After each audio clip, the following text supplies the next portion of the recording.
تم بیان دے رہے ہو کہ اس سے شدت پسندی بڑھے گی، کیا مطلب ہے اس کا؟ تم کیا سمجھتے ہو؟ ہمیں پتہ نہیں ہے تم کیا بات کر رہے ہو۔ اس کا معنی یہ ہے کہ حضور کے دین والے آگے آ جائیں۔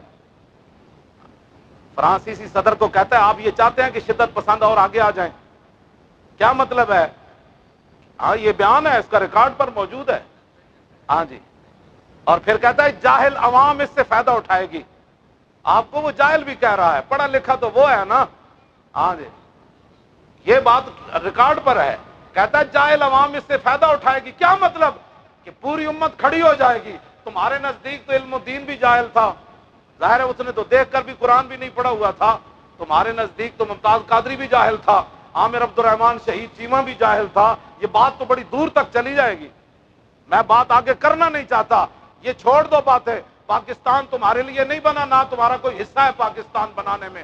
تم نے تو جناب کھیڑے کھیڑ کر اربوں روپے کمائے ہیں۔ پاکستان ان لوگوں کا ہے جو صبح سے لے کر شام تک مزدوریاں کرتے ہیں، اور مزدوری سے بھی دین کے مسجدیں چلا رہے ہیں، مدارس چلا رہے ہیں، جناب میلاد منا رہے ہیں۔ تمہارا کیا حصہ ہے وہ بتاؤ، تمہارا کیا حصہ ہے پاکستان کے اندر؟ پاکستان کے اندر تو ہمارے بزرگوں کا حصہ ہے۔ 1857 سے لے کر 1947 تک ہمارے علماء اور مشائخ پھانسیوں پر جھولتے رہے۔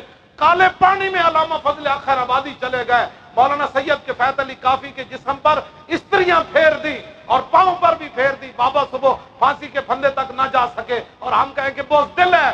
جب صبح پھانسی کے لیے لینے آئے تو مولانا کو اتنے اتنے سوراخ جسم میں، پاؤں سے خون بہ رہا تھا، اٹھ کر چلنے لگے۔ آپ نے فرمایا اوئے کوئی گل باقی رہے گا اور نئے چمن رہ جائے گا، پر رسول اللہ کا دین حسن رہ جائے گا۔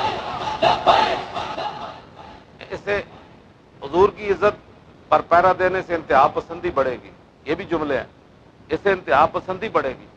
کیا مطلب ہے کہ رسول اللہ کے گستاخ کو قتل کر دیا جائے گا؟ پھر ممتاز قادری کی طرح غازی ظہیر پھر میدان میں آ گیا۔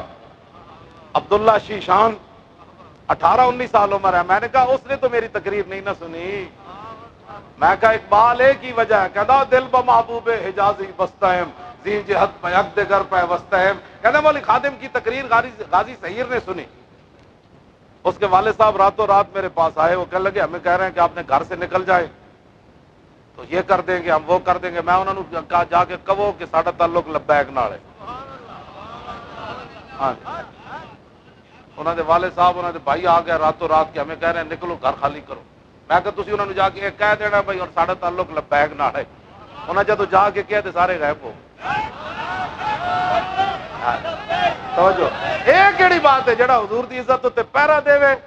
رسول اللہ دیکھ کر کعب بن اشرف کو محمد بن مسلمہ اور آپ کے ساتھی جب مار کے آ رہے تھے نا تو جنت البقیع کے قریب رات کے وقت فکبروا، سب نے اللہ اکبر کا نعرہ بلند کیا تو فکبر رسول اللہ، حضور مسجد نبی شریف میں تہجد کی نماز پڑھ کے بیٹھے ہوئے تھے، آپ نے مسجد کے اندر نعرہ لگایا، اور جب حضور دروازے پر آ گئے صحابہ یادون دوڑنے لگے وہاں سے صحابہ، بھائی حضور تو ہمارا انتظار کر رہے ہیں۔ محمد بن مسلمہ نے اس کا سر کاٹ کر ہاتھ میں پکڑا ہوا تھا۔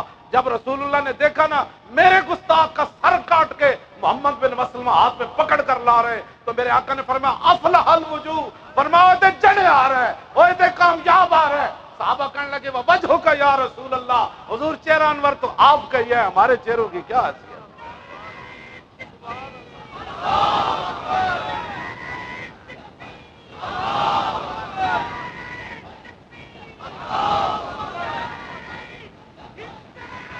یا رسول اللہ،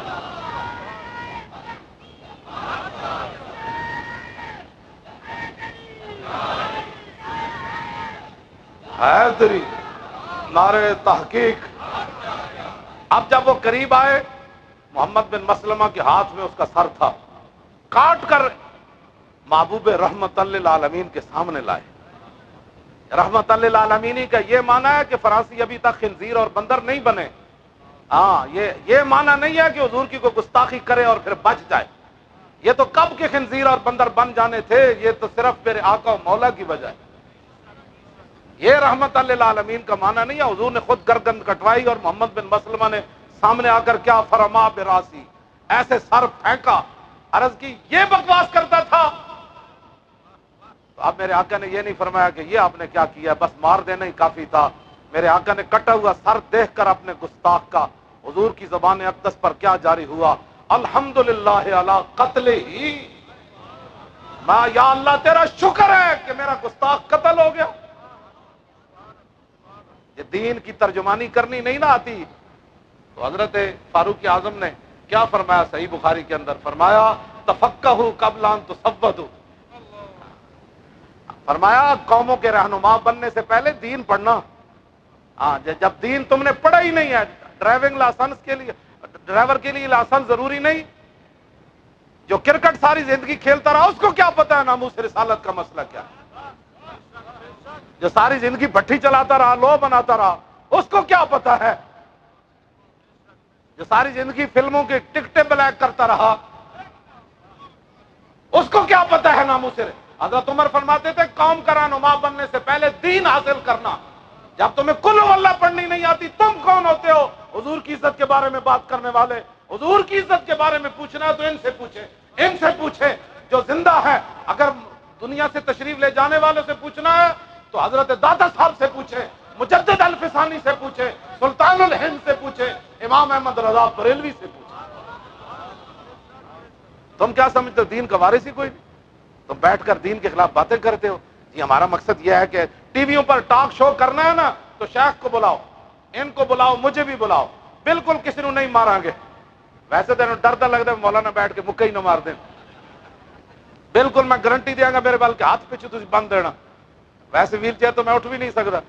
تو گل تو ساڈی سنو نا، جس بندے نو کل واللہ پڑھنی نہیں آتی اور خاتم النبیین کا لفظ نہیں پڑھنا آتا، اس کو کیا پتا ہے ناموس رسالت کا مسئلہ کیا ہے؟ آپ بات کرنی ہے تو ہمارے علماء سے آ کر بات کرو، ورنہ ہمیں بلاؤ، ہم آنے کے لیے تیار ہیں، لیکن حضور کی عزت پر آئیں بائیں شائیں نہیں کرنے دیں گے۔ یہ گردنیں ہم نے رسول اللہ کے لیے رکھی ہیں، نہ مسجدوں کے اندر ہم کڑیاں نچانے کی اجازت دیں گے۔ وہ ایک بزرگ ہیں، وہ کہتے تھے جب آپ جمعہ پڑھنے کے لیے آئے نا تو وہاں داتا صاحب بھی جمعے میں موجود تھے۔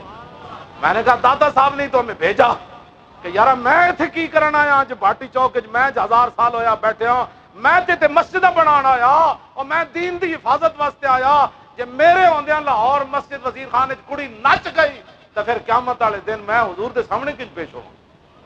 یہ دین دے وارث تسا کی سمجھو؟ قبر جا کے بندہ وارث نہیں رہتا۔ یہ دادا صاحب دا تصرف سی کہ مسجد اندروں باہروں بھری گئی اور مسجد اینج اچھل گئی، اینج اچھل گئی، جو پانی اچھلتا ہے اندر بھی نعرے باہر بھی نعرے، دنیا ہی دنیا، دنیا ہی دنیا، کہنے تاجدار ختم نبوت لبیک۔ اور وہ جو شعر تھا نا سامنے لکھا ہوا محمد، ایک بزرگ میں نے دسیا کہ یہ مجدد الفسانی دا شعر ہے۔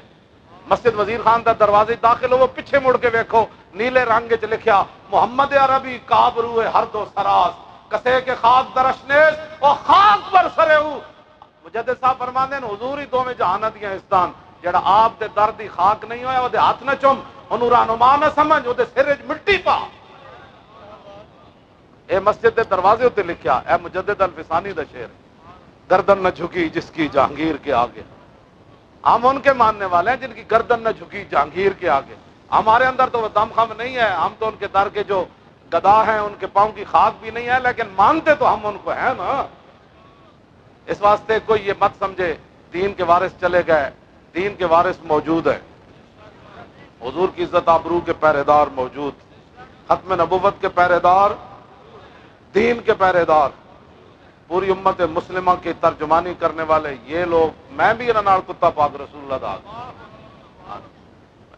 اس واسطے میں گل نہیں ادھر نہیں کر رہا کہ میں اپنی لا کے انہاں دے سر پار ہاں، میں ہی ساریاں گلاں کیتیاں تے ذمہ دار بھی میں ہی ہاں۔ ہاں ایتھے بھی میں ہاں تے گھر جا کے بھی میں ہاں، کیوں جی؟ ہاں جتھے میں ذمہ دار ہاں، ریکارڈ ہوتے گلاں موجود ہیں، ایتھے ہی نہیں بلکہ اتنے جا کے سناؤ کہ مولانا ایک گل کیتی، میں اج نہیں میں تو کل بھی جانا ہے، اتنے بھی یہی گل کرنی۔ جلوس سب تو بڑا تاریخ لبیک یا رسول اللہ نے لاہور وچ کڈیا اور حد کر دیتی تساں لوگاں نے، ساڈی جھلک بھی نہ وکھائی۔ میں آکھا کوئی نہیں، تساں نہ وکھاؤ، جنہاں واسطے اسی کڈیا انہاں تے ویکھیا نا۔ ہاں جی توجہ، میں گل مکان لگا، تسی ساڈی ایک گل نہیں آن دے رہے، لبیک پھر اگے اگے کیوں جا رہی؟ جنہاں دا کام ہے نا وہ جانا، انہاں دا کام جانے، ساڈا اتنا ہی کام سی اسی میدان لا دیتا۔